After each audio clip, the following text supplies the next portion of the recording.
তোমাদের সকলকে জানাই স্বাগতম। আশা করি তোমরা সকালে খুব খুব ভালো আছো, আমিও খুব ভালো আছি। আর এই যে চা টা খেয়ে তারপর এই যে একটু ক্লিন করতে বসেছি। আসলে গ্যাসটা শেষ হয়ে গেছে, তাহলে ভাবলাম রান্নাবান্না করবো না, রান্নাটা না করলে ও বাইরে খেয়ে নেব, আর সকালে একটু মুড়ি খেয়ে নেব। তো সেই জন্যে একটু ঘরটা ক্লিন করে নিচ্ছি। তো তোমরা ভিডিওটা দেখতে থাকো, আই হোপ আজকের ভিডিওটা দেখতে তোমাদের খুব খুব ভালো লাগবে। ওদিকে একটু রোদ উঠেছে, মেঘলা মেঘলা ছিল, বাট এখন রোদ উঠেছে, মিষ্টি একটা রোদ লাগছে। এখানে তো ঠান্ডা লাগছে, খুব মিষ্টি একটা রোদ দিয়েছে আজ, তোমাদের সাথে শেয়ার করে নিলাম। আজকের ভিডিওটা চা তা খেয়ে এখান থেকে শুরু করছি। তো এখন বাজে প্রায় 7:30টার মতো। তো আমি সকালে চা করতে গিয়েছিলাম, তখন দেখছি গ্যাসটা ফুরিয়ে গেছে। আর তোমাদের দাদাভাই সকাল থেকেই বলছিল গ্যাসটা প্রচুর স্মেল আসছে গ্যাসটার, তো তুমি রান্নাবান্না করলে একটু সাবধানে করো। তো বুঝতেই পারিনি যে শেষ হওয়ার জন্য এটা স্মেলটা আসছিলো। তারপর যখন আমি চা করতে যাচ্ছি, তো চাটা একটু ফুটেছে, তারপরে বন্ধ হয়ে গেছে। তারপর আমি ভাবলাম যে গ্যাসটা আনতে তো দেরি হবে, তাহলে আমি আর রান্না করব না। তো সে ভেবে ভাবলাম রান্না যখন করবো না, এত জলদি উঠে গেছি, তাহলে রান্নাঘরটা একটু ক্লিন করলি। কারণ তারপর দিন শনিবার এমনিতেও আমি একটু ক্লিন করি শনিবারে। তো আজকের দিনটা যখন টাইম পাচ্ছি, তাহলে শনিবারটা একটু কম হয়ে যাবে কাজটা আর কি। তো সেই জন্যে এই যে সকাল সকাল উঠে লেগে পড়েছি ক্লিন করার জন্য। কারণ সপ্তাহে একদিন ক্লিন করলে এইখানটা পুরা তো তেল পড়ে তারপরে পুরো আঠা আঠা হয়ে যায়। সেই জন্য আমি ভাবলাম একটু সাবান দিয়ে, মানে সাবান না, ভিম জেল দিয়ে একটু ঘষে দিলাম। তো একটু ঘষে দিলে তাহলে একটু পরিষ্কার হয়, আর তেলের যে একটা চিট ভাব থাকে সেটাও চলে যায়। আর গ্যাসটা যেখানে রাখি ওইখানটা পুরো আঠা হয়ে গেছিলো, অনেক দিন প্রায় এটা মাজা হয়নি, সেই জন্য নিচটা পুরো আঠা হয়ে গেছিলো। সেটা একটু ঘষে ঘষে তুলে নিয়েছিলাম, উপরে স্টাইলটাও একটু মুছে নিলাম। তো তোমরা পুরো ভিডিওটা দেখতে থাকো, আই হোপ আজকের ভিডিওটা দেখতে তোমাদের খুব খুব ভালো লাগবে।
এই যে পুরো ঘরটা ক্লিন করার পর ভাবলাম যে গ্যাসের যে ওভেনে যে ওগুলো থাকে, ওগুলোকে কী বলে আমি জানি না, তো ওগুলো একটু মেজে নিলাম। ওগুলো একটু তেল তেল হয়ে যায়, সেই জন্য মেজে নিলাম ওইগুলো।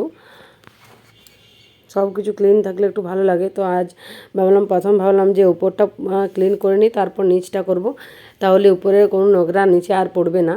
সেই জন্য উপরটা প্রথমে ক্লিন করে নিচ্ছি। সেই জন্য যা যা বাসন ছিল আর কি, বাসন সেরকম থাকেনি, চা খেয়েছিলাম, সেই চায়ের সসপ্যান ছিল।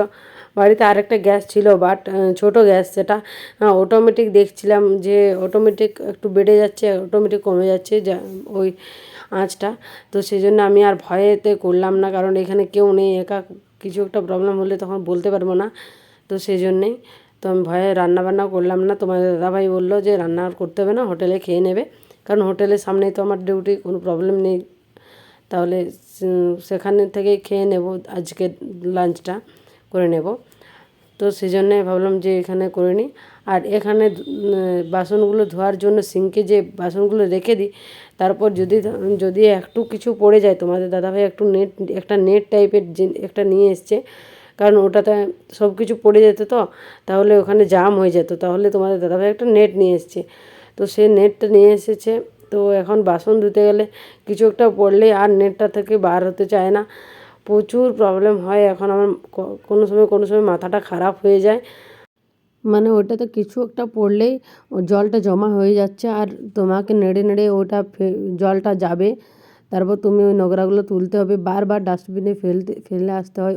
ওই দেখো ওই সাইডে নামিয়ে সাইডের দিকে আমি রেখে দিয়েছি, কারণ ওগুলো বারবার কে ডাস্টবিনের দিকে ফেলতে যাবে, সেই জন্য আমি এখানে রেখে দিই। তারপর সব বাসন ধোয়া হওয়ার পরে এই যে আমি নেড়ে নেড়ে ফেলছিলাম, প্রচুর জমা হয়ে যাচ্ছে, মাথাটা খারাপ হয়ে যায় একবার করে। তোমার দাদাভাইকে তো আমি বোকা দিয়ে দিই, একবার করে রেগে যাই। তোমার দাদাভাই বলবে লোকের বাড়ি তো, তো সেখানে জাম হয়ে গেলে নিজেদেরই একটু প্রবলেম সলভ জন্যে ওটা নিয়ে এসেছি। আর ওটা দিয়ে রাখলে এত কম কম ছাঁদা যে জলটা যায় বাস, আর কোনো কিছু যেতে চায় না, এতটা প্রবলেম। তো তোমরা দেখতে থাকো।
পুরো উপরটা ক্লিন করে নিয়েছি, তারপর তোমাদের সাথে শেয়ার করছিলাম। তোমরা দেখো কতটা ক্লিন লাগছে পুরো ক্লিন করার পর। এই যে দেখো তোমাদের সাথে শেয়ার করে দিলাম। তারপর এই যে নিচে গ্যাসটা তো শেষ হয়ে গেছে, তাহলে গ্যাসের ওইখানটা যেখানটায় গ্যাসটা রাখি সেখানটায় তো ধুলো জমা হয়ে যায়, তো সেই জন্য একটু ঝাড় দিয়ে নিচ্ছিলাম ভালো করে, কারণ গ্যাসটা থাকলে তো অত ভালো করে ঝাড় দেওয়া হয়নি, তো সেই জন্য ঝাড় দিয়ে দিচ্ছিলাম। আর ওইখানে লঙ্কাগুলো রেখেছিলাম আমি, তো সেগুলো একটু বাগিয়ে গুছিয়ে ওখানে রেখে দিলাম। আর তোমাদের দাদাভাই অনেক সবজি নিয়ে এসেছিলো, সো সেগুলো আমি একটু রেখে দিলাম। আর এখানে পেঁয়াজ ঝেড়ি বলি আমরা, তোমরা কী বলো আমি জানি না, ওই যে ছোটো পেঁয়াজ আর পেঁয়াজের পালাগুলো থাকে সেগুলোকে পেঁয়াজ ঝেড়ি বলি আমরা, তো সেগুলোও ছিল। আর সবজির যেখানটা রাখি সেখানটাও একটু ক্লিন করে নিলাম। ওই রসুনের আর কি সেই ছালগুলো উঠে পুরো নোংরা হয়ে যায়, তো সেই জন্য ওইগুলো একটু ঝেড়ে নিলাম। তারপরে এদিকে পুরোটা ক্লিন করে নিলাম। তারপরে এখানে বালতিতে আমরা একটা বালতিতে আর কি সব কিছু রাখি, এই ম্যাগি, চাউমিন, তারপর সেমাই, সব কিছু এগুলো রাখি। তো সেগুলো বালতি থেকে আমি প্যাকেটগুলো বার করে নিলাম, কারণ অনেক প্যাকেট খালি হয়ে গেছে, সেখানেই রেখে দিয়েছে, তো সেই জন্য সেগুলো ক্লিন করে নিলাম। আর এখানটাতে সেই ভিম জেল সব কিছু থাকে আর কি, সসপ্যান না, ওটা কী বলে, প্রেসার কুকার, সব কিছুই থাকে, তো সেগুলো আর কি ক্লিন করে নিলাম। তারপরে যে বালতি থেকে বার করে নিচ্ছিলাম কী ফালতু প্লাস্টিক সেগুলো বার করে আর ফেলে দেবো, সেই জন্যে। তো তোমরা তারপর দেখতে থাকো কতগুলো ওখান থেকে নোংরা বার হয়েছে, অনেক প্লাস্টিক বার হয়েছে, নোংরা বার হয়েছে, তোমরা দেখতে থাকো। ওই যে সবজি রাখি সেখানে পুরো খোসা মশা থেকে যায়, তো সেই জন্যে। এই দেখো এখানে দেখেছি, তোমরা দেখতে থাকো ও পুরা কতটা নোংরা বেরিয়েছে, শুধুমাত্র রান্নাঘর থেকে এতগুলো নোংরা বার হয়েছে। তারপর পুরা রুমটাও একটু ঝাড় দিয়ে নিলাম। এই যে এতগুলো নোংরা প্লাস্টিক, ফালতু খালি প্লাস্টিক। আর এই বোতলটাকে আমি তুলছিলাম একবার, তারপর আবার পড়ে গেছে, তারপর আবার তুললাম, জানি না কেন এতবার পড়ে যাচ্ছিলো। তারপরে এই যে সমস্ত নোংরাগুলো ফালতু প্লাস্টিকগুলো ফেলে দিলাম, তাহলে একটু ক্লিন হলো রুমটা আর কি, রান্নাঘরটা। পুরো রুম সব ঝাড় দিয়ে নিয়েছি, তারপর ঘরটা মুছে নেব। আর ভাবলাম বেলকনিটার পাশে দুটো ঘর হচ্ছে, তো সেই জন্য পুরো বেলকনিটা এত ধুলো হয়, তোমরা এখান থেকেই দেখতে পাচ্ছ যে কতটা পরিমাণে ধুলো আছে। তোমরা এখান থেকে দেখতে পাচ্ছ। আর পাশে ওই যে দুটো এই একটা ঘর দেখতে পাচ্ছ, আর একটা ঘর দেখাচ্ছে না, ওইখানে একটা ঘর হচ্ছে। তো সেই জন্যে পুরো পুরো আর কি ধুলোময় হয়ে যাচ্ছে পুরো বেলকনিতে। প্রায় একদিন দুদিন ছাড়া, কারণ আমার তো এত টাইম হয়নি, তো সেই জন্য একদিন দুদিন ছাড়াই আমি বেলকনিটা ধুই, তো তবুও আর কি ধুলো যায় না। এখন এখন একটু আমি ক্লিন করলে তার একটু পরেই আরোবার সেই রকম ধুলো হয়ে যায়। তো বেলকনিটা একটু ঝাড় দিয়ে নিলাম, তারপর ঘর দুয়ার মুছে বেলকনিটা মুছে হয়ে যাবে তো আমার কাজ। আজকে তো রান্নাবান্না করব না। তারপর এই যে তোমাদের সাথে আর আসতে পারিনি, তো স্নান টান করে রেডি হয়ে তোমাদের দাদাভাই আজকে পেট্রোল নিতে যাবে, সেজন্য বললো ওইখানে তো আমার ডিউটিটা আর কি। আর তোমাদের দাদাভাই ওখানেই পেট্রোল নেই, কারণ আমাদের পাশাপাশি কোনো জায়গায় পেট্রোল মানে আমাদের কাছাকাছি পাওয়া যায় না, এটাই আমাদের কাছে হয়। তো সেখানে তোমাদের দাদাভাই পেট্রোল নিয়ে নিচ্ছিলো, আর আমি ওই দিক থেকে ডিউটি চলে যাব। তো আমি হেঁটেই চলে গেলাম এখান থেকে। আর তোমাদের দাদাভাই এখান থেকে চলে যাবে ডিউটিতে। তো আজকের ভিডিওটা এই পর্যন্ত, দেখা হবে নতুন কোনো ভিডিওর সাথে, ততক্ষণের জন্য ভালো থাকবে।